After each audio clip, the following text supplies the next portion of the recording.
நியாயப்பிரமாணம் முழுமையையும் இந்த கனி உங்களிடத்துல இருக்குமானால் நீங்கள் நிறைவேற்றுகிறவர்களா இருப்பீங்க. அதற்கு மேலையும் இருப்பீங்க. இந்த உலகத்துக்கான சுவிசேஷம் இந்த சபை. நம்ம பார்வை எப்படி இருக்குன்னா, மற்றவங்க எப்படி இருக்கிறாங்கன்னு பார்க்கிறோம். மற்றவர்களை எப்படி குற்றப்படுத்தலாம், மற்றவர்களை எப்படி குறை சொல்லலாம், மற்றவர்களோடு ஒப்பிட்டு நான் எப்படி இருக்கலாம்னு சொல்லி பார்க்கிறேன். ஆனா என்னுடைய அழைப்பு மற்றவர்களோடு ஒப்பிட்டு பார்த்து நான் எப்படி இருக்கிறேன்றது இல்லை, நான் யாராக இருக்கிறேன். குடும்பம் தான் முதல் சபை. அன்பு நான் எதை பெறலாம் என்று தேடுகிறது அல்ல, எதை கொடுக்கலாம் என்று தேடுகிற தேடல் தான் அன்பு. நீங்க நிறைய பேர் தேவையோடு இருக்கிறாங்க, பொருளாதார தேவையோடு நிறைய பேர் உண்டு. ஆறுதல் தேடி தவித்துக் கொண்டு இருக்கிறவர்கள் திருச்சபையில உண்டு. நீங்களும் நானும் தேற்றுகிறவர்களாக, சுமக்கிறவர்களாக, நன்மை செய்கிறவர்களாக இருக்கிறோமா? நான் சிலுவையில் அறையப்படவில்லை என்று சொன்னால் என் வாழ்க்கை கிறிஸ்து விரும்புகிற திருச்சபையின் வாழ்வாக இருக்காது.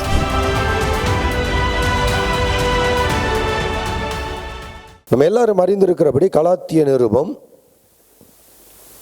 கள்ள போதனைகளுக்கு எதிரான ஒரு வாதத்தை பவுலடியார் வைக்கிறார். கலாத்தியாவில் இருந்த சபைகளுக்குள்ளாக சிலர் புகுந்து இந்த சபைகளை குழப்பும்படியாகவும் சில சடங்காச்சாரங்களை அல்லது தேவையில்லாத சடங்காச்சாரங்களை கொண்டு வந்து திணித்து சபையை தோற்கடிக்கும் விதமாகவோ சில போதனைகளை கொண்டு வந்து திணித்து கலங்க பண்ணினார்கள். அப்படி கலங்கி போயிருந்த சபைக்கு, நல்லா விளங்குதுங்களா? கலங்கி போயிருந்த, ஐயோ அப்ப நான் கிறிஸ்தவனா வாழ முடியாதா, அப்ப நான் கிறிஸ்தவனா வாழ முடியாதா, இதெல்லாம் நான் செய்ய முடியாதே அப்படின்னு பதட்டத்தில் கலங்கி போய் இருந்த சபைக்கு பவுலடியார் எழுதுகிற நிருபம். இதை எதற்காக எழுதுகிறார்? எல்லாருக்கும் தெரியும். அவர் எழுதின அத்தனை நிருபமும் சபையை கிறிஸ்துவுக்குள்ளாக உயிர் மீட்சி அடைய செய்வதற்காக எழுதினது. எல்லா நிருபமும், அவர் எழுதின அத்தனை கடிதங்களும், அது ஒரு தனி நபருக்கு எழுதியிருந்தாலும், உதாரணத்திற்கு தீமோத்தேயுக்கு எழுதின கடிதங்களாக இருக்கட்டும், தீத்துவுக்கு எழுதின கடிதமாக இருக்கட்டும், ஆனால் அது அவருடைய அந்த கடிதத்தின் மையம் திருச்சபையின் மேம்பாடு அல்லது திருச்சபையின் மறுமலர்ச்சி, மீட்சி. இதுதான், திருச்சபை தான் அடிப்படை காரணம். அப்போ இங்க மடங்கடிக்கப்பட்டிருக்கிற, நோகடிக்கப்பட்டிருக்கிற இந்த சபையை மீட்டு எடுக்கும்படியாக பவுலடியார் இந்த நிருபத்தை எழுதுகிறார். இந்த நிருபத்தை 3 பகுதிகளாக பிரிக்கலாம்னு சொன்னேன். இப்போ என்ன செய்கிறாரு? இந்த கள்ள போதனைக்கு எதிர்வாதத்தை வைக்கிறார். அது தப்பு, இதுதான் சரி அப்படின்னு சொல்லி அந்த வாதத்தை வைக்கிறார். இதுதான் நம்ம படித்தோம் 3 பிரிவுகளாக. முதலாவது பயோகிராபிக்கல் டிஃபென்ஸ். தன்னுடைய அழைப்பு, தன்னுடைய வாழ்க்கை, தன்னுடைய ஊழியம், அதற்கு கிடைத்த அங்கீகாரம், இந்த காரியங்களை முதலாவது டிஃபென்ஸாக வைக்கிறார், வாதமாக வைக்கிறார். இரண்டாவதாக கம்பேரிட்டிவ் டிஃபென்ஸ். நியாயப்பிரமாணத்தையும் கிறிஸ்துவின் மூலமாக கிடைக்கிற ரட்சிப்பு, மீட்பையும் ஒப்பிட்டு கிறிஸ்துவின் போதனைகளை மையமாக வைக்காம பழைய ஏற்பாட்டு காரியங்களை, நியாயப்பிரமாணத்தையும் தேவன் ஆதியில ஆபிரகாமை அழைத்து அதை ஒரு தேசமாக, அவனை கொண்டு ஒரு தேசமாக மாற்றி அவன் மூலமாக உலகம் அனைத்தையும் ஆசீர்வதிப்பேன்னு சொன்ன அந்த காரியத்தையும் நினைவுபடுத்தினார். ஸோ அதில் 3 காரியங்கள். முதலாவது நியாயப்பிரமாணம் வர்சஸ் விசுவாசம். நியாயப்பிரமாணத்தை விசுவாசத்தோடு கூட ஒப்பிட்டு சொல்லுகிறார். என்னங்க விசுவாசம்? நியாயப்பிரமாணம் கொடுக்கப்படுவதற்கு 430 ஆண்டுகளுக்கு முன்பதாக ஆபிரகாமை அழைத்த தேவன் அவனோடு ஒரு உடன்படிக்கையை செய்கிறார். அதை ஆபிரகாம் விசுவாசித்தான், அது அவனுக்கு நீதியாக எண்ணப்பட்டது. அவன் நியாயப்பிரமாணத்தை கை கொண்ட பொழுது அவனை நீதிமானாக தேவன் அழைக்கவில்லை. இன்னும் தெளிவாக சொல்லணும்னா, ஆபிரகாமின் காலகட்டத்தில் நியாயப்பிரமாணமே இல்லை. விருத்த சேதன உடன்படிக்கையை தான் தேவன் ஏற்படுத்தினார் அவனோடு கூட. அது பின்னாடி அப்போ அவன் விசுவாசித்தான், அது அவனுக்கு நீதியாக எண்ணப்பட்டது. அப்போ என்ன சொல்றார்? இந்த நியாயப்பிரமாணத்தை கடைபிடிக்கணும், விருத்த சேதனம் பண்ணணும் என்கிற போதனையை கொண்டு வந்து திணித்தவர்களுக்கு எதிர்வாதமாக அவர் வைக்கிறார். அப்பா, நீ நியாயப்பிரமாணத்திலேருந்து ஆரம்பிக்கிற, மோசேயின் நியாயப்பிரமாணத்திலேருந்து ஆரம்பிக்கிற, உன்னோட அறிவு கொஞ்சம் மடங்கி இருக்கிறது. உன்னை என்ன செய்யறேன்னா, இன்னும் ஒரு 430 ஆண்டுகளுக்கு முன்பதாக கொண்டு போய், ஐயா உன்னுடைய வாழ்க்கை யூத கோத்திரம், யூத குடும்பம் வளர்ந்தது ஆபிரகாம் துவங்கி, முதல்ல அங்கே போயிட்டு இதை புரிஞ்சுக்கோ அப்படின்னு சொல்லி அங்கே கொண்டு வர. விசுவாசம் வர்சஸ் நியாயப்பிரமாணம். இரண்டாவதாக விசுவாசம் வர்சஸ் வாக்குத்தத்தம். நியாயப்பிரமாணமும் வாக்குத்தத்தமும். ஆபிரகாமோடு கூட தேவன் உடன்படிக்கை பண்ணி அவனுக்கு ஒரு பிள்ளையை தருவேன்னு சொன்னார். உன் சந்ததியின் மூலமா இந்த உலகம் முழுவதும் ஆசீர்வதிக்கப்பட்டிருக்கும்னு சொன்னார், உன் சந்ததியின் மூலமா. ஆனா ஆபிரகாமுக்கு மாம்சத்தினாலே பிறந்த குழந்தை இருந்தான். அந்த குழந்தையை பத்தி அவர் பேசல. அது சாராளுடைய நிர்விசார தன்மையினாலும் அவளுடைய அதிகார துஷ்பிரயோகத்தினாலும் இல்ல, அந்த நேரத்தில் பொண்டாட்டிக்கு தலையாட்டின ஆபிரகாமோட பலவீனத்தினாலும் உண்டானது. சரிங்களா? ஆனா ஆபிரகாமுக்கு தேவன் வாக்குத்தத்தத்தின் பிள்ளையாகிய ஈசாக்கை இவர்கள் மாம்சத்தின்படி தாயும் தகப்பனுமாக மாற முடியாத நிலையில தந்தரளி அவன் மூலமாக யாக்கோபை தந்து யாக்கோபின் மூலமாக இஸ்ரவேலை உருவாக்கினார். ஆனா வாக்குத்தத்தம் என்ன? உன் சந்ததியின் மூலமாக உலக முழுவதும் ஆசீர்வதிக்கப்படணும். ஒரு கோத்திரம் இல்லை, இஸ்ரவேல் என்கிற ஒரு தேச மக்கள் இல்லை, ஒரு ஜாதி இல்லை, உலகம் ஆசீர்வதிக்கப்பட வேண்டும் என்று சொல்லும் பொழுது ஆண்டவர் அனாதியிலே குறித்தது ஈசாக்கை மாத்திரமல்ல, ஈசாக்கை போல வாக்குத்தத்தத்தின் பிள்ளையாக பிறக்க போகிற கர்த்தராகிய இயேசு கிறிஸ்துவை இந்த ஒப்பீடை காண்பிக்கிறார். மூன்றாவதாக அங்க பார்க்கும் பொழுது ஐடென்டிட்டி, கவனன்ட் ஐடென்டிட்டி, உடன்படிக்கையின் அடையாளத்தை குறித்து பேசினார். இது நம்ம 3 காரியங்களை பார்த்தோம். அதன் பிறகு 5ஆம் அதிகாரம் 6ஆம் அதிகாரத்தில் பார்க்கும் பொழுது பிராக்டிக்கல் டிஃபென்ஸ், யதார்த்த வாழ்க்கையிலே சுவிசேஷத்தை காத்து நடப்பதென்றால் என்ன, அது எப்படி பிறருக்கு நம்மை சுவிசேஷமாக நிலைநிறுத்தும் என்பதை குறித்து 5ஆம் அதிகாரம் 6ஆம் அதிகாரத்தில் பவுல் அடியார் எழுதினார். இந்த 5ஆம் அதிகாரத்தில் மிக குறிப்பாக சொல்ல வேண்டும் என்று சொன்னால், ஒரு விசுவாசி இயேசு கிறிஸ்துவை சொந்த இரட்சகராக ஏற்றுக்கொண்டு அவராலே நடத்தப்படுகிற, எப்படி சொல்லுமா, அவருடைய ஆவியினாலே, கர்த்தராகிய இயேசு கிறிஸ்துவினுடைய ஆவினாலே, அவருடைய ஆவி, இதை தெளிவாக புரிஞ்சுக்கணும், பரிசுத்த ஆவியினாலே நடத்தப்படுகிற தேவ பிள்ளைகள் எப்படியாக இருக்க வேண்டும் என்பதை நமக்கு கற்றுக் கொடுக்கிறார். இதுதான் போன வாரத்தில் பார்த்தோம். 5B பார்த்தோம். எத்தனை பேருக்கு ஞாபகம் இருக்குன்னு தெரியல, நான் திரும்ப அதுக்குள்ள உங்களை கடத்தி செல்ல நான் விரும்பல. But let's understand first thing. The first B talks about belonging to Christ. கிறிஸ்துவை உடையவர்களாகிறோம், கிறிஸ்துவினுடையவர்களாகிறோம் அப்படி சொல்லலாம், அதான் கரெக்ட். கிறிஸ்துவினுடையவர்கள் என்கிற அங்கீகாரம். நான் எப்போ கிறிஸ்துவினுடையவனாக மாறினேன்?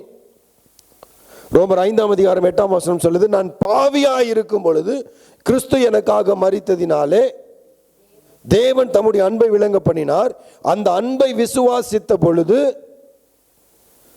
யோவான் 1:12 சொல்லுகிறது, அவருடைய நாமத்தின் மேல் விசுவாசம் உள்ளவர்களாய் அவரை ஏற்றுக்கொண்டவர்கள் எத்தனை பேர்களோ அத்தனை பேர்களும் தேவனுடைய பிள்ளைகளாகும்படி அவர்களுக்கு அதிகாரம் கொடுத்தார். இவர்கள் யார் அப்படின்னு பார்த்தோம்னா, இவர்கள் மாம்சத்தினாலோ இரத்தத்தினாலோ புருஷ சித்தத்தினாலோ பிறவாமல் தேவ ஆவியினாலே பிறந்தவர்கள்.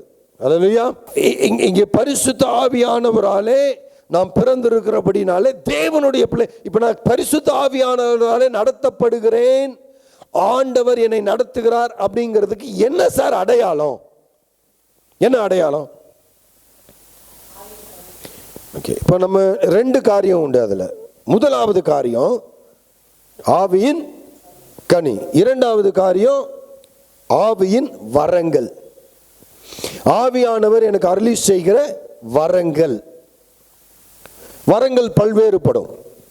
பல்வேறு வகையான வரங்களை தேவன் அவருடைய சித்தத்தின்படி, நான் கேட்டு போராடக்கூடாது, போராடவும் முடியாது. பிகாஸ் ஆவியின் வரம் ஈந்தருளப்படுகிறதை தவிர சம்பாதிக்கப்படுவதில்லை. அப்ப ஆவியானவர் யார் யாருக்கு எந்தெந்த வரத்தை அருளி செய்ய வேண்டுமோ அந்தந்த வரத்தை அவருடைய சித்தத்தின்படி, அவருடைய காலத்திலே, அவருடைய தீர்மானத்தின்படி அருளி செய்கிறார். இப்போ வரம் எனக்குள்ளாக இருந்து கிரியை செய்கிறது என்பதை நான் அங்கீகரித்து கொண்டு வெறுமனவே என் வாழ்க்கை போச்சுன்னா இது நிறைவான வாழ்க்கை இல்லை.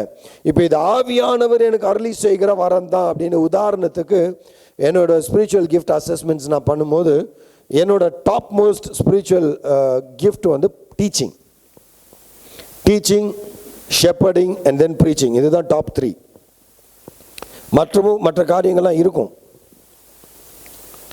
ஓகே, ஸோ மை டாப் ஆவியின் வரம், எனக்கு அருளப்பட்டிருக்கிற ஆவியின் வரம் டீச்சிங், உபதேசம். சரிங்களா? இப்போ கேள்வி, நான் மட்டும்தான் சிறந்த உபதேசியாரா? There are so many amazing teachers out there. They may not teach Bible. விளங்குதுங்களா? They may not teach Bible. நிறைய உபதேசியார் இருக்கிறாங்க, நிறைய காரியங்களை உபதேசிக்கிறவர்கள் இருக்கிறாங்க, நிறைய காரியங்களை அழகாய் கற்றுக் கொடுக்கிறவர்கள் இருக்கிறாங்க. இப்போ இன்ஸ்டாகிராமில் ஒருத்தர் ரொம்ப ஃபேமஸாக இருக்கிறார், தமிழ் கற்றுக் கொடுக்குறார், ரொம்ப அழகாக கற்றுக் கொடுக்குறார். அவர் ரொம்ப நல்லா இருக்கு, அவர் கற்றுக் கொடுக்குற விதம் ரொம்ப அழகாக இருக்குது. தமிழ் ஆசிரியர், பேராசிரியர் நினைக்கிறேன். ரொம்ப அழகாகாத தமிழ் இலக்கணங்களை ரொம்ப அழகாக கற்றுக் கொடுக்கிறார். இலக்கியம் இல்லை, மன்னிக்கணும், இலக்கணத்தை மிக அழகாக கற்றுக் கொடுக்கிறார். அவருக்கும் the ability to teach, that is ability, ஆற்றல், அவருக்கு கற்றுக் கொடுக்கும்படியான ஆற்றல் இருக்குது, ஆர்வம் இருக்குது. ஆகினால் அவர் ஆசிரியர். எனக்கு ஆவியானவர் வரத்தை தந்திருக்கிறார். இப்போ இது எப்படிங்க பிரித்து பார்க்க முடியும்? இதில் எது ஆவியானவராலே வந்தது, இது எது வரம், எது ஆற்றல், எப்படிங்க பிரித்து பார்க்கிறது? ஆவியானவராலே நான் நடத்தப்படுவேன் என்று சொன்னால், எனக்கு ஆவியானவரின் வரம் மாத்திரம் என்னிலே கிரியை செய்தால் போதாது. ஆவியானவரின் வரம் என்னிலே கிரியை செய்கிறது என்பதை நான் அறிந்து கொள்வதற்கும், உலகம் அறிந்து கொள்வதற்கும் ஆவியின் கனி என்னிடத்தில் இருக்க வேண்டும். ஆவியின் கனி என்னிடத்தில் கிரியை செய்ய வேண்டும். என்ன ஆவியின் கனி? கலாத்தியர் 5ஆம் அதிகாரம் 22ஆம் வசனம். ஆவியின் கனியோ, ஆவியின் கனியோ அன்பு, சந்தோஷம், சமாதானம், நீடிய பொறுமை. அதே இந்த நீடிய பொறுமைன்றதுக்கு ஆங்கிலத்தில் நல்ல வார்த்தை இருக்குது. என்ன தெரியுமா? என்ன? Long suffering. எது? Long suffering. இங்க எப்படி சொல்லிட்டாங்க அத தமிழ்ல? நீடிய பொறுமை. இந்த உலகத்தை உண்டு பண்ணினது முதற்கொண்டு இன்றைக்கு வரைக்கும் தேவன் நீங்களும் நானும் அவரை போல மாற வேண்டும் என்று பொறுமையாய் காத்திருக்கிறார். உலகத்தை படைத்த நாள் முதல் இன்று வரை நமக்கு இருக்குதா பொறுமை? நம்ம இன்ஸ்டன்ட் ஃபாஸ்ட் ஃபுட் கலாச்சாரத்தில், ஃபாஸ்ட் ஃபுட் ஜெனரேஷன். நம்ம அடுத்திக்கு பாடணும் அடி குழுக்குன்னு வாயில போட்டுக்கணும், முடிஞ்சு போச்சு. இல்லை, ஒரு கப்பை எடுத்துன்னு வந்து சுடு தண்ணி ஊற்றி மூடி வச்சா 3 நிமிஷத்தில் சாப்பிட்டுடணும். எல்லாமே ஃபாஸ்ட்டாக நடக்கணும். கரெக்டா? ஃபாஸ்ட் ஃபாஸ்ட் ஃபாஸ்ட் ஃபாஸ்ட், எல்லாத்துக்கும் ஃபாஸ்ட்டு. பட் வாழ்க்கையில் அன்பு, சந்தோஷம், சமாதானம், நீடிய பொறுமை, தயவு, நற்குணம், இது ஒவ்வொன்றுக்கும் தனியாக பிரசங்கம் பண்ணும். நற்குணம். அப்புறம் என்னமா? விசுவாசம். நாங்கள் விசுவாசிக்கிற எதையுமே விசுவாசிக்க மாட்டேன். நீ எதை விசுவாசிக்கிற? பவுலடியார் அழகா சொன்னாரு, நான் விசுவாசிக்கிறவர் இன்னார் என்று நீ பாடுறதே என்னன்னு தெரியலையே உனக்கு, நீ என்னத்தை விசுவாசிக்க போற? விளங்கலையே எனக்கு. இங்க அடிப்படையில் நான் எதை மறந்து போகிறேன்? நான் விசுவாசிக்கிறவர் இன்னார் என்பதை அறிந்திருக்கிறேன். எனக்கு தெளிவு வேணும். சரிங்களா? விசுவாசம். அடுத்தது என்னங்க? சாந்தம். என்னங்க? சாந்தம். சாந்தம். சாந்தம். வேற? இச்சை அடக்கம். இச்சை நத்த அடக்கிறது. ஆங்கிலத்தில் எப்படி இருக்குது? Self control. என்னது? Self control. அது இல்லைன்னா எப்படிப்பட்டவனாக இருப்பானா? நீதிமொழிகளில் அருமையாக எழுதுறாரு சாலமோன், அலங்கம் இடிக்கப்பட்ட பட்டணத்திற்கு ஒப்பாக இருப்பானா. அலங்கம் இல்லாத, அதாவது பாதுகாப்பு அரண் இல்லாத பட்டணத்துக்கு ஒப்பாக இருப்பான். யாரு? இச்சை அடக்கம், செல்ஃப் கண்ட்ரோல் இல்லாதவன். ஏன்னா எந்த ஒரு பட்டணத்துக்கு தடுப்பு சுவர் இல்லைன்னா யார் வேணாலும் என்ன செய்யலாம்? எதிரிகள் தாக்குவதற்கு மிக எளிதில் அவங்களை அழிச்சிட முடியும். அப்போ இச்சை அடக்கம். இப்போ இது நிறைய 9 காரியங்கள்ல அன்பு, சந்தோஷம், சமாதானம், நீடிய பொறுமை, தயவு, நற்குணம், விசுவாசம், சாந்தம், இச்சை. மனப்பாடம் பண்ணிக்கலாம். இதெல்லாம் யாருக்குள்ள இருக்கணும்? யாரெல்லாம் ஆவியானவராலே நடத்தப்படுகிறோமோ அவர்களுக்குள்ள இது இருக்கணும். நான் ஆவியானவராலே நடத்தப்படுவேன் என்று சொன்னால் எனக்குள்ளாக இந்த நற்குணங்கள் அல்லது இந்த கனி நிரம்பி இருக்க வேண்டும். இப்போ இதில் ஒரே ஒரு வேறுபாடை மாத்திரம் காட்டுறேன். மாம்ச கிரியைகள் வெளியரங்கமாக இருக்குன்னு சொல்லி ஒரு பெரிய லிஸ்ட் இருக்குது.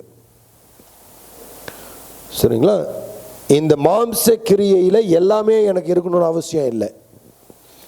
ஏதாயிலும் 1-2 கூட எனக்குள்ள இருக்கலாம்.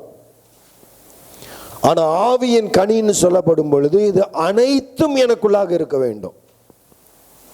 இது அனைத்தும் நமக்குள்ளாக இருக்க வேண்டியது கட்டாயம். இந்த ஆவியின் கனி நிரம்பின வாழ்வு எனக்கு இருக்குமானால் நான் கனி கொடுத்து கொண்டிருக்கிறேன் அன்ற அர்த்தம். அருமையா சொல்றாரு, அது ஆவியின் கனி. நான் கனி நிறைந்த வாழ்வு இருக்குது எனக்கு, ஆவியானவராலே நடத்தப்பட்டு கனி நிறைந்த வாழ்வு என்னில் இருக்கும் பொழுது, நான் மிகுந்த கனிகளை கொடுக்கும் பொழுது பிதா மகிமைப்படுவார். நாம் கிறிஸ்துவிலே வேரூன்றி நிற்போம் என்கிறத நாம் படித்தோம். இதை முடிக்கும் போது அழகா முடிக்கிறாரு, இப்படிப்பட்டவைகளுக்கு விரோதமான பிரமாணம் ஒன்றும் இல்லை. நல்லா விளங்குதுங்களா? இந்த தன்மைகள் எனக்குள்ள இருக்குமானால் இதற்கு விரோதமான பிரமாணம். ஏன்னா இங்க நியாய பிரமாணத்தை பற்றியே பேசிக்கொண்டிருந்த மனிதன் இங்க ஒரு அருமையான தெய்வ மனிதன்ல ஒரு அருமையான ஒரு காரியத்தை சொல்லி முடிக்கிறார். இதற்கு இப்படிப்பட்டவைகளுக்கு விரோதமான பிரமாணம். அவர் என்ன சொல்ல வருகிறார்னா, நியாய பிரமாணம் முழுமையையும் இந்த கனி உங்களிடத்துல இருக்குமானால் நீங்கள் நிறைவேற்றுகிறவர்களா இருப்பீங்க, அதற்கு மேலையும் இருப்பீங்க. நீங்க 10 கற்பனைகளை மாத்திரமல்ல, 613 பிரமாணங்களை மாத்திரமல்ல, அதற்கும் மேல, இதற்கு மேலான, இதற்கு விரோதமான வேற ஒரு பிரமாணம் இல்லை. இது உங்களிடத்துல இருக்கும் என்று சொன்னால் போதுமானது. தேவன் மகிமைப்படுவார். ஒவ்வொரு நபர்களும் நம்ம பார்த்து கொள்ள வேண்டிய காரியம் இதுதான். சரியா? இப்ப தனி நபர் எப்படியாக வாழ வேண்டும், சுவிசேஷமாக இருப்பதற்கு என் வாழ்க்கை எப்படியாக இருக்க வேண்டும் என்பதை பார்த்தோம். இதுக்கே இவ்வளவு நேரம் ஆயிடுச்சு. இப்ப அடுத்தது முக்கியமான ஒரு பாடத்தை சொல்றாரு. தனித்தனியா எல்லாம் நல்லவங்க தான், கூட்டமா சேர்ந்தா எப்படி இருப்பேன்? ஒரு மனிதன், ஒரு கப்பல் உடஞ்சிருச்சு, ஷிப்ரேக்குன்னு சொல்லுவாங்க இல்லையா, நடுக்காட்டில் படகு சேதகமாகி எல்லாரும் இறந்துட்டாங்க. ஒருத்தன் மட்டும் தப்பிச்சிட்டான். அவன் ஒரு தீவுக்கு கரை சேர்ந்துடுறான். அந்த தீவில் சில ஆண்டுகளாக அவன் வாழ்ந்து கொண்டிருக்கிறான். அந்த தீவில் வாழ்ந்து கொண்டிருந்தவனை சில ஆண்டுகள் கழித்து காப்பாற்றுகிறார்கள். அப்படி காப்பாற்றப்பட்டவன் வந்ததுக்கு அப்புறம் ஒரு கேள்வி கேட்கிறாங்க, உங்களை காப்பாற்றின இடத்துல யாருமே இல்லை, ஆனால் அங்கே 3 குடியில் இருந்துச்சு. அது என்ன? 3 குடிசை இருக்கு, 3 குடியில் இருக்கு. அது என்ன அப்படின்னு சொல்லி கேட்குறாங்க. அதுக்கு அவன் சொல்றான், அந்த ஃபர்ஸ்ட் ஒன்று இருந்துச்சுல, அது என்னோட வீடு, நாங்கள் தான் தங்கியிருந்தேன் அப்படின்னு சொல்கிறான். அப்படியா, சூப்பர். மற்ற 2ம் அப்படின்னு நடுவில் இருந்துச்சுல, அது நான் போயிட்டு இருந்த சர்ச் அப்படின்னு. நானும் என்னப்பா சொல்கிறேன்? அப்போ அந்த லாஸ்ட்டு அது நான் இப்போ போயிட்டு இருக்கிற சர்ச்சு. நானும் எது நடுவில் இருக்கிறது? நான் போய்கிட்டு இருந்த சர்ச்சு. அடுத்தது கட்டினது இப்போ நான் போய்கிட்டு இருக்கிற சர்ச்சு. என்னடா பிரச்சனை? அந்த சர்ச்சு பிடிக்கல எனக்கு. அங்கே தான் யாருமே இல்லையா ராஜா, நீ மட்டும்தானே இருந்த. அந்த தீவில் தனியாக தான் இருக்கிற. ஏன் சார் பிரச்சனை எங்கன்னா, எனக்கு சபைன்னு வந்துட்டா சில சபைகளுடைய சாட்சிகள் முரண்பாடாக இருக்குதுங்க. நான் தனி நபராக ஆவியின் கனி நிறைந்த வாழ்வின் இடத்துல இருக்க வேண்டும். அடுத்த ஒரு இம்பெரேட்டிவ், ஒரு அழைப்பு தேவன் எனக்கு கொடுத்திருக்கிற காரியம், நான் கம்யூனிட்டியாக, ஃபெய்த் கம்யூனிட்டியாக, ஒரு ஆவிக்குரிய ஆவியானவராலே நடத்தப்படுகிறவர்களின் கூட்டமைப்பாக, ஒரு சமூகமாக எப்படி வாழ்ந்து கொண்டிருக்கிறேன்? How is my community? என் சபை எப்படியாக இருக்கிறது? அல்லது நான் சபையாக எப்படி இருக்கிறேன்? இந்த உலகத்துக்கான சுவிசேஷம் இந்த சபை. கர்த்தராகிய இயேசு கிறிஸ்து தன்னுடைய இரத்தத்தினாலே கழுவி மீட்டு அலங்கரித்து கொண்டிருப்பது அவருடைய மனவாட்டி திருச்சபையை. அப்ப இந்த திருச்சபை எப்படியாக நடக்க வேண்டும், எப்படியாக இருக்க வேண்டும் என்பதை 6ஆம் அதிகாரத்திலே வெளிப்படுத்துகிறார். ஒவ்வொரு தனி நபர்களும் நாம் கிறிஸ்துவை போல் இருக்க வேண்டும். மகாத்மா காந்தியடிகளார் சொன்னாங்க, if Christians were like Christ, there wouldn't be any other religion in the world. கிறிஸ்தவர்கள் கிறிஸ்துவை போல் இருப்பார்கள் என்று சொன்னால் வேறு மதத்திற்கு இங்கு இடம் இல்லை என்று சொன்னார். இன்னும் சொல்லலாமா? அது தெளிவாக புரிந்துக்கலாமா? தேவை இருக்காது. இது இட்ஸ் நாட் அபவுட் மதம், பிகாஸ் கிறிஸ்தவ மதம் இல்லை, கிறிஸ்தவ மனமாற்றம். படைத்தவரை போல் நாம் மாறிவிடுவோம் என்று சொன்னால் மற்ற படைப்புகளுக்கு அவசியம் இல்லை. தேவனை பிரியப்படுத்துகிறவர்களாய் நாம் வாழ்வோம். இன்னைக்கு பிரச்சனை இது எதனால் அவர் சொன்னார்னா, அவர் சவுத் ஆப்பிரிக்காவில் இருக்கும் பொழுதும் சரி, இங்கிலாந்து தேசத்தில் இருந்த பொழுதும் சரி, இந்தியாவிலேயும் அந்த காரியங்களை அவர் பார்க்கிறார். சபையில் ரேசிசம், இனவாதம் இருந்ததை பார்க்கிறார். பிரிவினைகள், பிரச்சனைகள், போராட்டங்கள் இருக்கிறத பார்க்கிறார். இன்றைக்கு சபைகள் எப்படி இருக்குது? கொஞ்சம் ஆராய்ந்து பார்க்க வேண்டும். நம்முடைய சபை எப்படி இருக்குது? நம்ம சபைகள் எப்படி இருக்குது? இப்போது டாக்டர் ரவி ஜக்கரியாஸ்ட ஒருத்தர் கேட்டார், what is the best church that I can go to அப்படின்னு சொல்லிட்டு. the good church that I can go to. அதுக்கு டாக்டர் ரவி ஜக்கரியா சொன்னார், there is no church like that in the world அப்படின்னார். அவர் கன்ஃபியூஸ் ஆகிட்டார். what do you mean அப்படின்னார். now there are good churches, I can definitely list them out, but the minute you go there it will be polluted. ஒரு மனிதன், திரும்ப தமிழில் சொல்ல, ஒரு மனிதன் கேட்டான் டாக்டர் ரவி ஜக்கரியாஸ்ட, நான் போகக்கூடிய சிறந்த சபை எது அப்படின்னு சொல்லி கேட்டான். அதுக்கு அவர் பதில் சொன்னார், அப்படி ஒரு சபையே இல்லைப்பா அப்படின்னாரு. ஏன்னு கேட்டதுக்கு, நல்ல சபைகள் இருக்குது, சிறந்த சபைகள் இருக்குது, ஆனால் நீ போனதுக்கப்புறம் அது சிறந்த சபையாக இருக்காது அப்படின்னாரு. நீ போனதுக்கப்புறம் அது கரைப்பட்டுரும். ஏன்னா இன்னைக்கு நம்ம பார்வை எப்படி இருக்குன்னா, மற்றவங்க எப்படி இருக்கிறாங்கன்னு பார்க்குறோம். மற்றவர்களை எப்படி குற்றப்படுத்தலாம், மற்றவர்களை எப்படி குறை சொல்லலாம், மற்றவர்களோடு ஒப்பிட்டு நான் எப்படி இருக்கலாம்னு சொல்லி பார்க்குறேன்.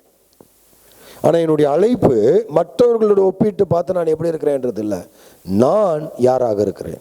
2 கேள்வி கேட்கணும். நான் யார் உடையவனாக இருக்கிறேன், whom do I belong and how I behave.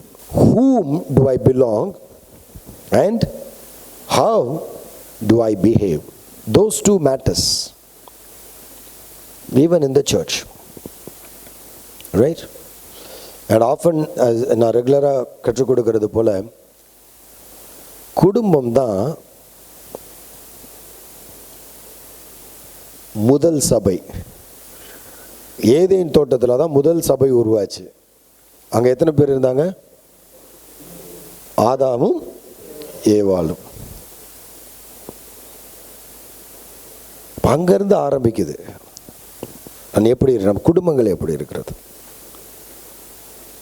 அதற்கான அறிவுரைகளை பவுலடியார் கொடுக்கிறாருங்க. என்னெல்லாம் எப்படியெல்லாம் இருக்கணும், நான் கிறிஸ்துவை போல் இருக்க வேண்டும் என்று சொன்னால் நான் எப்படியாக இருக்க வேண்டும் என்பதை இங்கே வெளிப்படுத்துகிறார். சரிங்களா?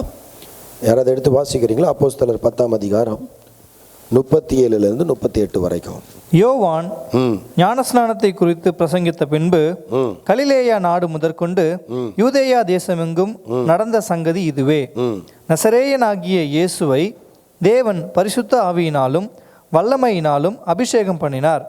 தேவன் அவருடனே கூட இருந்தபடினாலே அவர் நன்மை செய்கிறவராயும், தேவன் அவரோடே கூட இருந்தபடியினாலே அவர் நன்மை செய்கிறவராயும். நல்லா கவனிங்க, அவர் என்ன எப்படி இருந்தாரு? அவர் நன்மை செய்கிறவராயும், பிசாசின் வல்லமையில் அகப்பட்ட யாவரையும், பிசாசின் வல்லமையில் அகப்பட்ட யாவரையும் குணமாக்குகிறவராயும் சுற்றி திரிந்தார். அவர் நன்மை செய்கிறவராக, சுகமாக்குகிறவராக சுற்றி திரிந்தார். ஓகே, அவர் நன்மை செய்கிற, he was doing good and he was healing. He brought healing. சரீர சுகம் மாத்திரமல்ல, சகேயு என்பவனுக்கு சுகத்தை கொடுத்தார். அவன் சரீர வியாதிப்படல, அவன் இருதயத்தில் இருந்த வலியை எடுத்து போட்டு அவனுக்கு சுகத்தை தந்தார். கர்த்தராகிய இயேசு கிறிஸ்து ஆவியின் வல்லமையினாலே நடத்தப்பட்ட பொழுது, தேவனோடு கூட இருந்த பொழுது, தேவன் அவரோடு கூட இருந்த பொழுது, அவர் நன்மை செய்கிறவராக என்ன செய்தார்? சுற்றி திரிந்தார். நான் எப்படி சுற்றி திரிகிறேன்? சுற்றி திரிகிறோம். we are all roaming around, கரெக்டா? யாரும் வீட்டுக்குள்ள உட்கார்ந்துட்டு இல்லை, நாம சுற்றி திரிகிறோம். எப்படி சுற்றி திரிகிறோம்? நன்மை செய்கிறோமா? ஒரு ஹோட்டல் உண்டு வெள்ளூரில், சுரபின்னு நினைக்கிறேன், அதோட பேர் இப்போ இருக்கான்னு எனக்கு தெரியல. இந்த ஊரி ஸ்கூலுக்கு எதிர்த்தாப்பில் இருக்கும் அது. அப்போ இருந்ததில் அதான் நான் சொல்கிறது, ஒரு 20 வருஷத்துக்கு முன்னாடி அங்கே தான், அதுதான் கொஞ்சம் பெரிய ஹோட்டல். அங்கே நான் இமெயில் அனுப்பி டிக்கெட் ரூம் புக்கிங்லாம் பண்ணிட்டேன். எனக்கு கன்ஃபார்ம் பண்ணிட்டாங்க, அக்காமடேஷன் கன்ஃபார்ம் பண்ணிட்டாங்க. நான் போய் இறங்கிட்டேன். இறங்கி செக்இன் பண்ணுறதுக்காக கேட்குறேன், ரூம் இல்லைன்ட்டாங்க. கோவம் வந்துருச்சு எனக்கு. நான் எங்கே போய் தங்குறது? ரோட்டில் போய் தங்க முடியும்? எனக்கு வேலை இருக்குது, நான் வேலை விஷயமா வந்திருக்கேன். எனக்கு கோவம் வந்துருச்சு. கண்ணா பின்னான்னு திட்டி விட்டுட்டேன். இமெயிலாம் எடுத்து காமிச்சேன், சாரி சார், இது தப்பு நடந்துருச்சு, ரூம் இல்லை அப்படின்னு பேசிட்டாங்க. பட் நானும் வச்சு விளாசுது, எனக்கு தெரியவே தெரியாது, என்ன வேணால் பண்ணிக்கோ, எனக்கு ரூம் வேணும் அப்படின்னு பிடிச்சி கண்ணா பின்னான்னு திட்டி விட்டுட்டேன். அவங்க எல்லாம் பார்த்துட்டு மேனேஜருக்கெல்லாம் ஃபோன் பண்ணி அப்புறம் மன்னிப்பு கேட்டு எனக்கு ரூமும் கொடுத்துட்டாங்க. சரிங்களா? இந்த மாதிரி சத்தம் போட்டுட்டு லிஃப்ட்டில் எனக்கு அசைன் பண்ண ரூமுக்கு நான் போயிட்டுருக்கிறேன். எனக்கு என்னோடய ரூம் 4வது மாடின்னு நினைக்கிறேன். என் கூட இன்னொரு வெளிநாட்டு பெண்மணி ஒருத்தவங்க லிஃப்ட்டில் வந்தாங்க. அப்போ என்னோடய ஷர்ட்டில் கம்பேஷன் எழுதியிருந்தது. என்னோடய ஷர்ட்டில் கம்பேஷன் எழுதியிருந்தது. அந்த அம்மா கிரவுண்ட் ஃப்ளோர்லேருந்து அமைதியாக வந்துட்டு செகண்ட் ஃப்ளோரில் வெளியே போகிறதுக்கு முன்னாடி சொல்லிட்டு போயிடுச்சு, oh compassion better if you had இட்னு இறங்கி போயிடுச்சு.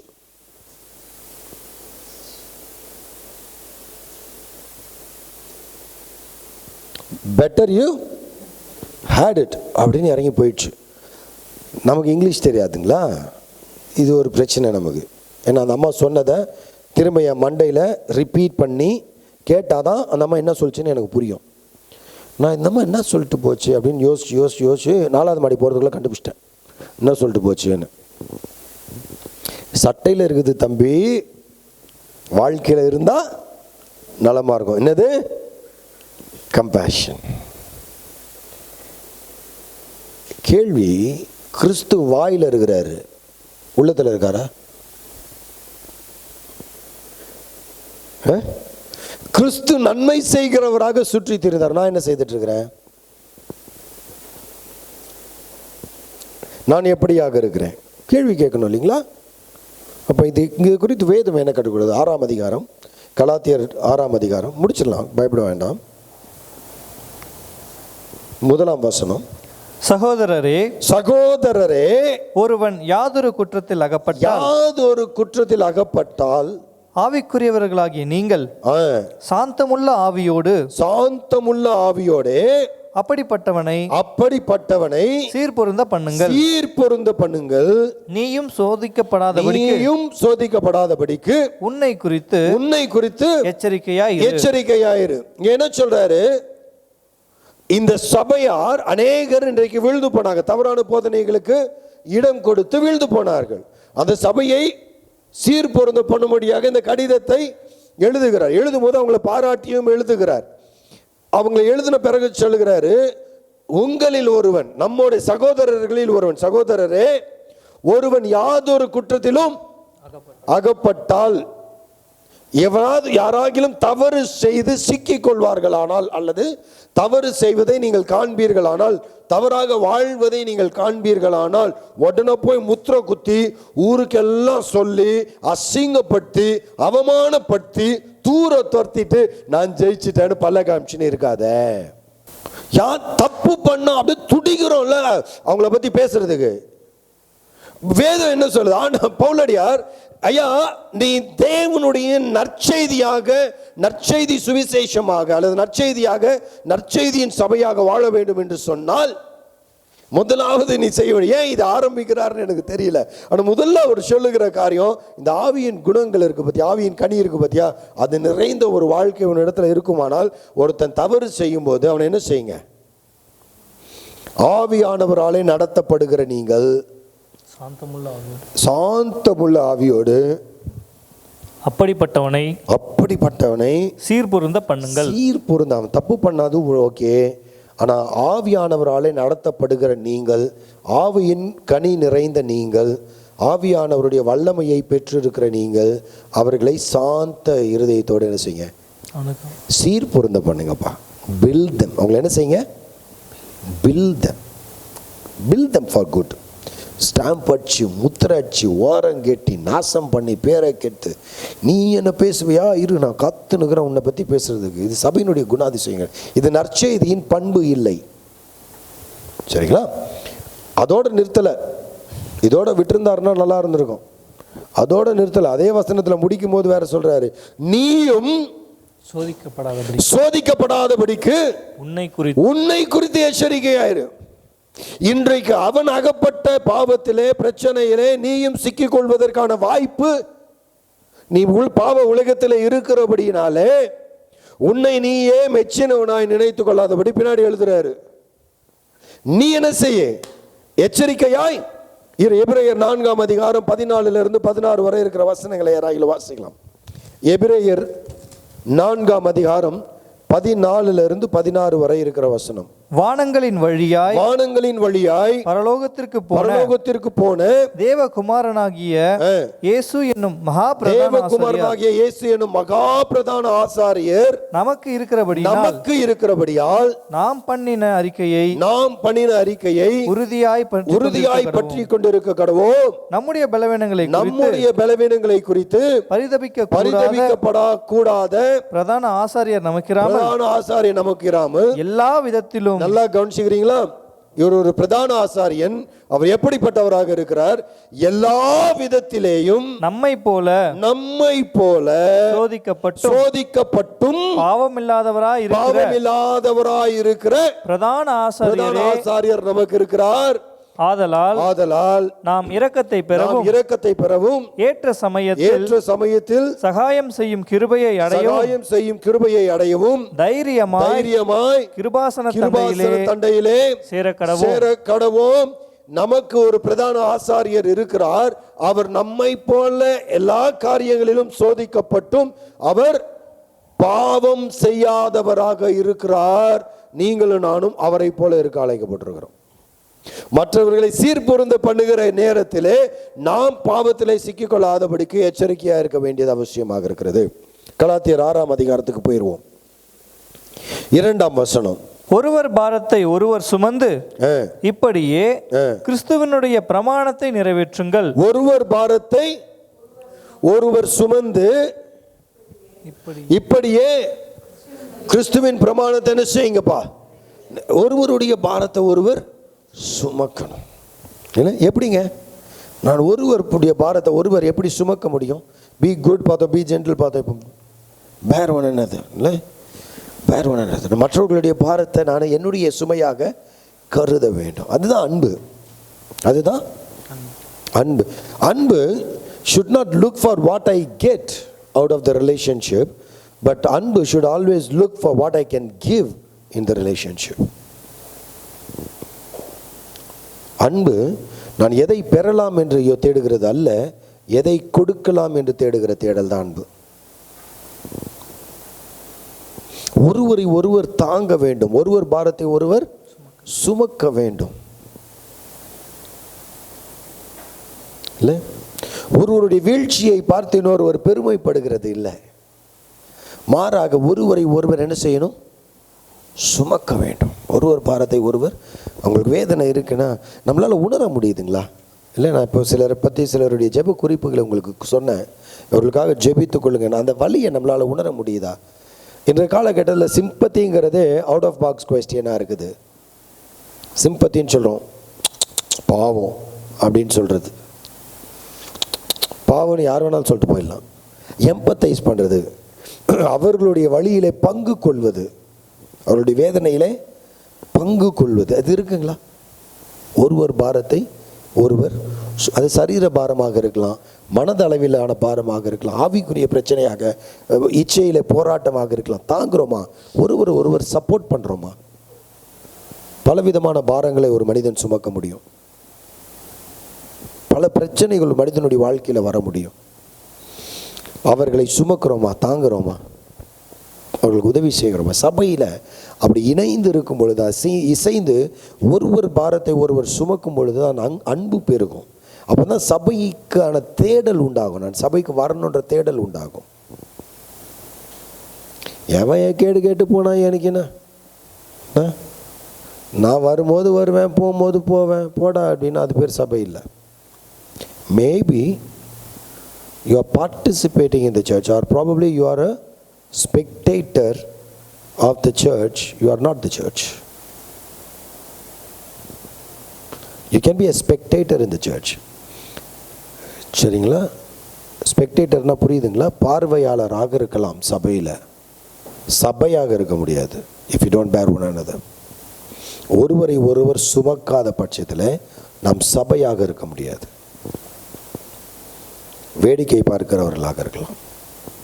Oftentimes the spectators are the ones who are speculators. வேடிக்கை பார்க்கிறவர்கள் தான் புரளி பேசுகிறவர்களாக இருப்பார்கள். இவங்கள்ட்ட கன்ஸ்ட்ரக்டிவாக எதையுமே நம்மளால் எதிர்பார்க்க முடியாது. கேள்வி கேட்க விரும்புகிறேன், சபை, நமது சபை எப்படியாக இருக்கிறது? சரிங்களா? கொஞ்சம் யோசிச்சு பாருங்கள். ஒருவர் பாரத்தை ஒருவர் சுமந்து, அப்படி செய்யும் பொழுது நீங்கள் கிறிஸ்துவின் பிரமாணத்தை நிறைவேற்றுகிறீர்கள். கிறிஸ்து பார்த்தாரு, அவர் ஊழியம் செய்த நாட்களில், ஐயோ மெய்ப்பனற்ற ஆடுகளை போல் இருக்கிறார்களே என்று அவர்களை குறித்த பாரம் அவரை நசுக்கியது, அவரை ஏவியது. அவர் அந்த பாரத்தை சுமந்தார். கெத்செமனே தோட்டத்தில் அழும் பொழுதும், உமக்கு சித்தமானால் இது சுமக்க முடியாத பாரத்தை, பாவ பாரத்தை உங்களுக்காக எனக்காக கல்வாரி சிலுவையிலே இயேசுவானவர் சுமந்தார். ஒருவர் பாரத்தை ஒருவர் சுமந்து இப்படியாய் கிறிஸ்துவின் பிரமாணத்தை நிறைவேற்றும். Start practising at your home first.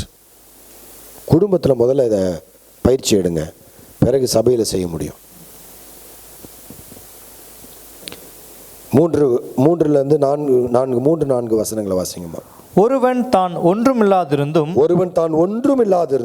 தன்னை ஒரு பொருட்டென்று எண்ணினால் தன்னைத்தானே வஞ்சிக்கிறவனாவான். நான் யார் தெரியுமா? இது காமெடியாக இருக்கும் உங்களுக்கு கேட்கும்போது. நான் ஏற்கனவே பேசியிருக்கிறேன். எப்போம்மா நான் யார் தெரியுமா, நான் யார் தெரியுமா? நீ யாருன்னே தெரியாம தான் இவ்வளோ நாளாக சுற்றின்னு இருக்கிறியா? ஊரெல்லாம் போய் கேட்டுன்னு தெரிகிறது, நான் யார் தெரியுமா, நான் யார் தெரியுமா? இல்லை, ஏற்கனவே சொல்லியிருக்கேன், பைபிள் ஸ்டடியில் சொல்லியிருப்பேன் நினைக்கிறேன். நான் யார் அது என்னடா அதில் என்ன பந்தா இருக்குது? நான் யார் தெரியுமா? உனக்கே தெரியல நீ யாருன்னு.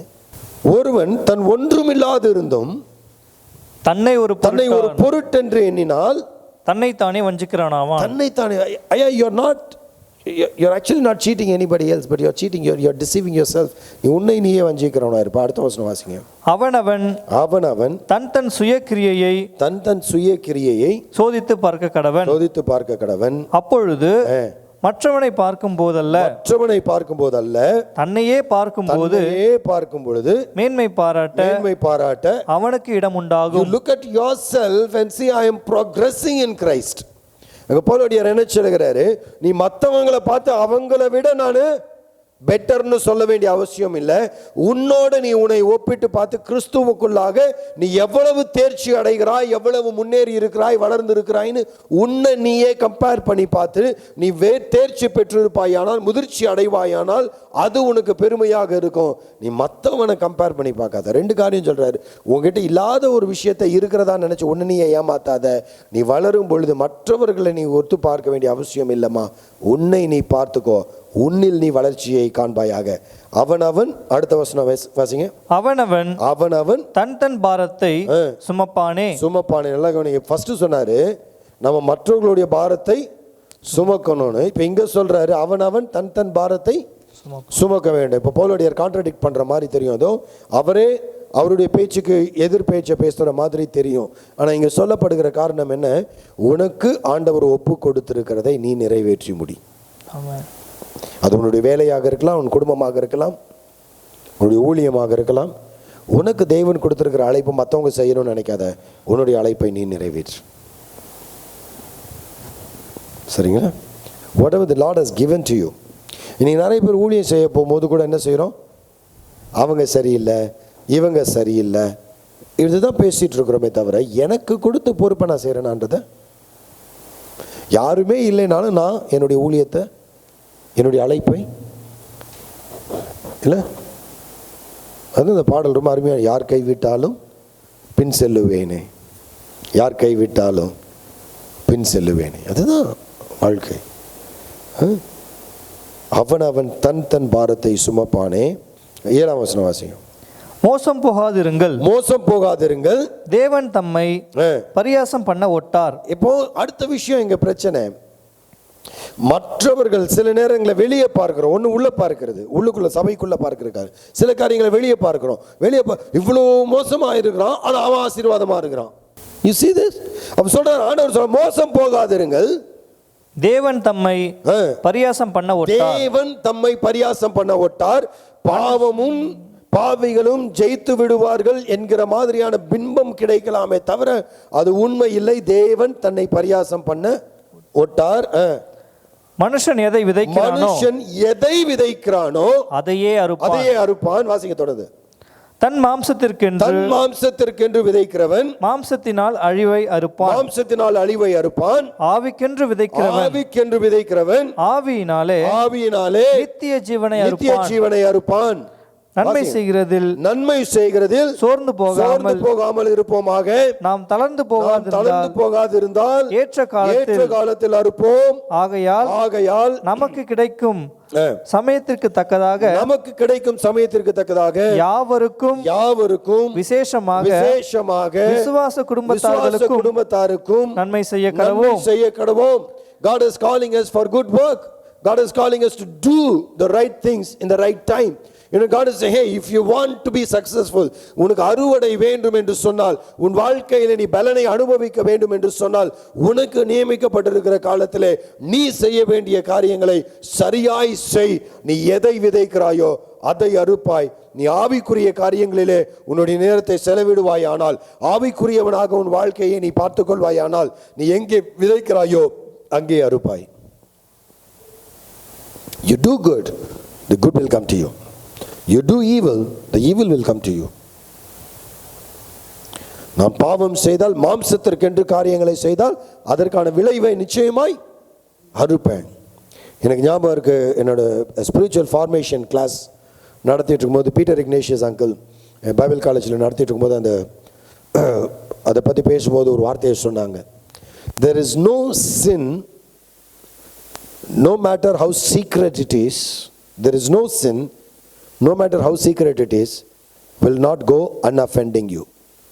உன்னை பாதிக்காம போகாதுன்னாரு.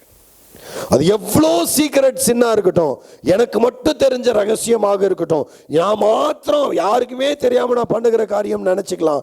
ஆனால் உன்னுடைய பாவம், உன்னுடைய ரகசியமான பாவமும் உன்னையும் உன்னை சுற்றி இருக்கிறவர்களையும் பாதிக்கும். வேதம் சொல்றது வெளியரங்கமாக்கப்படாத பாவம் இல்லை. மாம்சத்திற்கென்று விதைக்கிறவன் மாம்சத்தை அறுப்பான், ஆவிக்கேற்ற காரியங்களை விதைக்கிறவர்கள் ஆவியிலே நித்திய ஜீவனை அறுப்பார்கள். ஏற்ற காலத்திலே நன்மையான காரியங்களை செய்வோம் என்று சொன்னால் ஏற்ற காலத்திலே நாம் அறுக்கிறவர்களாக இருப்போம். கர்த்தர் நம்மோடு கூட இருக்கிறார். ஆகையால் நமக்கு கிடைக்கும் சமயத்திற்கு தக்கதாக யாவருக்கும் விசேஷமாக விசுவாச குடும்பத்தாருக்கு சபையில் இருக்கக்கூடிய உங்களுடைய உடன் விசுவாசிகளுக்கு நன்மை செய்யுங்க. Bear one another, do good to one another, be kind, be patient with one another. எல்லாம் சொல்லி முடிச்சுட்டு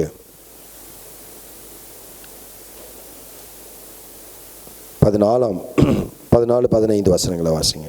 நானோ நம்முடைய கர்த்தராகிய இயேசு கிறிஸ்துவின் சிலுவையை குறித்தே அல்லாமல் வேறொன்றையும் குறித்து மேன்மை பாராட்டாதிருப்பேனாக. அவரால் உலகம் எனக்கு சிலுவையில் அறையுண்டு இருக்கிறது.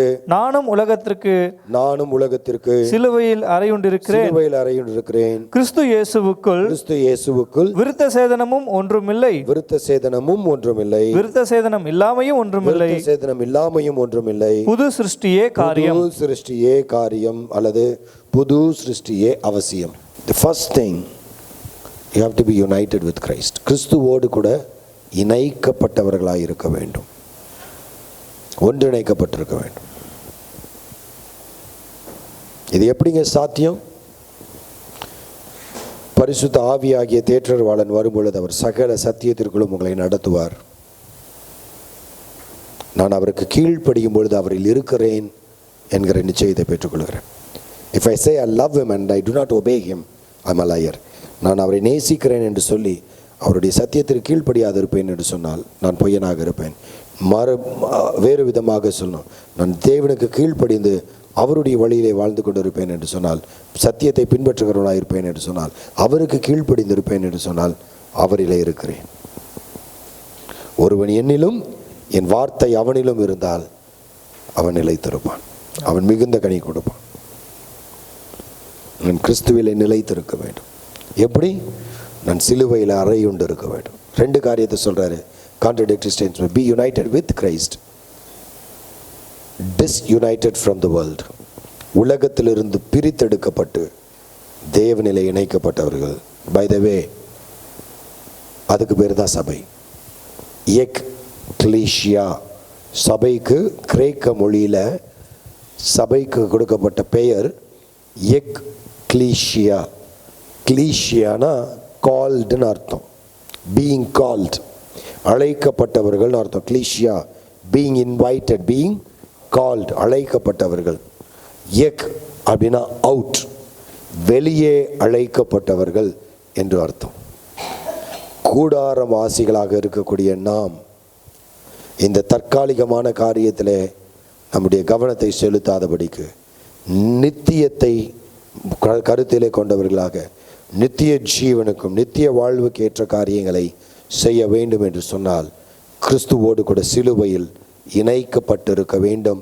உலகத்திற்கு செத்து கிறிஸ்துவுக்கு பிழைத்திருக்கும் பொழுது தேவனாலே நன்மைகளை செய்யும்படி பலன் கிடைக்கும். நல்லா விளங்கிக் கொள்ளுங்க.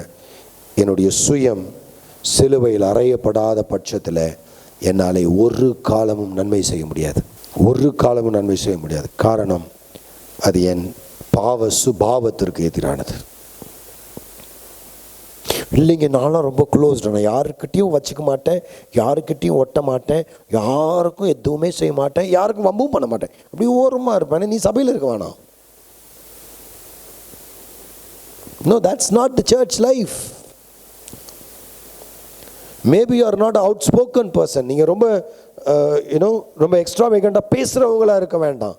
பட் மற்றவர்களுடைய பாரத்தை ஜெபத்திலே தாங்குகிறவர்களாக, சுமக்கிறவர்களாக, கரிசனை. எத்தனை பேருக்கு ஆறுதல் வேணும் தெரியுமா? எத்தனை பேர் வழியில வேதனையில துடிச்சிட்டு இருக்கிறாங்க. But the Bible is calling us to give our shoulder, lend your shoulder for people to cry. அலட்டும். என்னுடைய உறவினர் ஒருத்தங்க இறந்தப்போ என்னை போட்டு அடிச்சிட்டாங்க. அவங்க ஃபியூனரல் எடுக்கிறதுக்கு முன்னாடி என்னை போட்டு அடிக்கிறாங்க. பையன் ஓடி வந்து தடுக்கிறான். அடிக்க அறிவில்லம்மா அவனுக்கு அப்படின்னு நான் சொன்னேன். அவங்க அறிவாக தான் அடிக்கிறாங்க. போ, ஊரில் இருக்கிறவனால அடிக்கல, என்ன தான் அடிக்கிறாங்க, நீ கிளம்புன. அடிக்கிட்டேன்னா ஒரு பிரச்சனையும் இல்லை. She is upset, she needs to went it out. இன்னைக்கு நிறைய பேர் தேவையோடு இருக்கிறாங்க. பொருளாதார தேவையோடு நிறைய பேர் உண்டு. ஆலோசனை தேடி அலைகிறவர்கள் நிறைய பேர் உண்டு. ஆறுதல் தேடி தவித்து கொண்டு இருக்கிறவர்கள் திருச்சபையிலே உண்டு. உதவி தேடி இருக்கிறவர்கள் சபையிலே உண்டு. நீங்களும் நானும் தேற்றுகிறவர்களாக, சுமக்கிறவர்களாக, நன்மை செய்கிறவர்களாக இருக்கிறோமா? நான் சிலுவையில் அறையப்படவில்லை என்று சொன்னால் என் வாழ்க்கை கிறிஸ்து விரும்புகிற திருச்சபையின் வாழ்வாக இருக்காது. கண்களை மூடி ஜெபிக்கலாம். அன்பின் இயேசுவே, நம்முடைய திருநாமத்தில் நம்முடைய பாதத்தில் எங்களை ஒப்புக் கொடுக்கிறோம். திருச்சபையாக எப்படி வாழ வேண்டும், சுவிசேஷமாக நாங்கள் வாழ்வதற்கு எங்கள் சபை எப்படிப்பட்டதாக இருக்க வேண்டும் என்று நீர் போதித்து தந்தீர். உமக்கு நன்றி. குறைவுபட்டு இருக்கிறோம், அதை அறிக்கையும் செய்கிறோம். கர்த்தர் இறங்குவீராக. இயேசுவின் நாமத்தில் பிதாவே.